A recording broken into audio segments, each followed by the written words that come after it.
Welcome back viewers, ladies, gentlemen, non-binaries and anyone with ears or other sound detection organs, hope you enjoy. We are continuing with Doom Guy Isekai by Angry Spider. Chapter 7, True Doom. The soldier sprinted away from the arena, laughing his head off inside his own mind. That was so much fun. He hadn't had fun in years. Decades, maybe. ELD caught up to him, several scars coating her fur healing at an incredible rate as her tongue lolled happily, and he ruffled her head fur gleefully while he ran. Boots slamming into the evenly set cobblestones that made up the road of the area he was sprinting through, he unslung his sword and leaned forward, tapping into more speed as he targeted the crowd of demons in front of him, who appeared to protesting about something or another. Bending down further, he ended up almost on all fours, but was running at such a steep angle that it only appeared that way. It was in that method by which the soldier crashed into the crowd with all the precision and power of a railgun, swinging his sword in a loaded streak, carving through limbs and bodies with all the ease of a master swordsman. Part of him wondered when he'd learned how to use the sword, but most of him was busy butchering. It took him less than 2 minutes to finish off the last of the crowd, a massive demon with rippling muscles going down from a cut across the chest. Punching his sword with a clang, the blood literally vibrated off of it, and the soldier resisted the urge to kiss the blade. It was an excellent weapon, however much he missed his firearms. You have reached LVL 25. Due to your class of murder machine, you may select one of two perks. Magic Armaments allows you to create weapons from mana. Synopsis uses significant amounts of your overall mana pool to create weapons from your mind, even ones in memory. If you don't know how they work, then a similar weapon will be supplied from a dimension where weapons abound. The soldier didn't even bother reading the second option. He practically punched the button to accept the skill, and a moment later, he felt the knowledge of how to use it flood into his mind. He didn't have time to appreciate it, unfortunately. Stop in the name of the 9. Spinning around, the soldier saw 6 of the biggest, most heavily armored demons he'd seen up to date approaching him, bearing spiked swords longer than he was tall and rectangular shields taller than they were. Their armor coated every inch of their bodies, focusing heavily on joints and especially the neck. The only gap was 2 eyeslits, flame erupting from the small holes. Each demon was easily 15 feet tall. One of the ones in the front stepped forward, raising its sword and pointing it at the soldier. For crimes against demonkind, we, the Royal Guard, have elected to personally. The soldier punched the side of his blade, and it clanged loudly. The demons flinched, and the one speaking took a step back.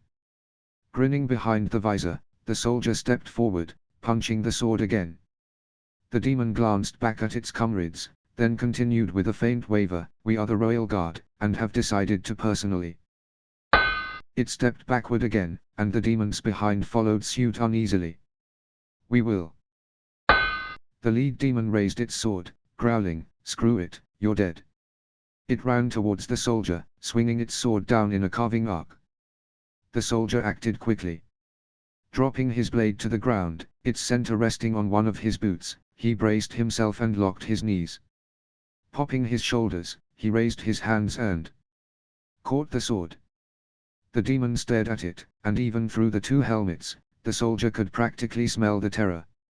What the demon didn't know was that the soldier's hands held notification boards, and from what Handyman had told him, the thin blue boards were unbreakable. Laughing in his helmet, the soldier slid the demon's sword aside, allowing it to crash into the road, then flipped his own blade into his hand using his foot. Clutching it back-handed in one hand, he leaped up, wrapping his legs around the demon's helmet and leaning back. Startled and unsteady, the demon toppled backward, dropping both the sword and the shield to clutch at the soldier's armor. The moment they hit the ground, the soldier grabbed the base of the demon's helmet and pulled upward. The moment he caught a glimpse of grey skin, he raised his sword and stabbed downwards. The demon stopped moving. Shaking himself off, the soldier stepped backward and heard a clink. Looking down, he grinned again, and felt the demons behind him tense. Reaching down to pick up the demon's sword, he grunted in effort as he raised it, resting on his shoulder and wielding his prior blade backhanded. Turning to the 5 remaining in the Royal Guard, The soldier aimed the bigger sword at them, still holding it one-handed. Then he dropped both swords. Confused, they glanced back and forth at each other, then looked back to the soldier. Popping his neck, the soldier raised one hand to about waist height, one hand clenched in a loose fist as if wanting a fist bump.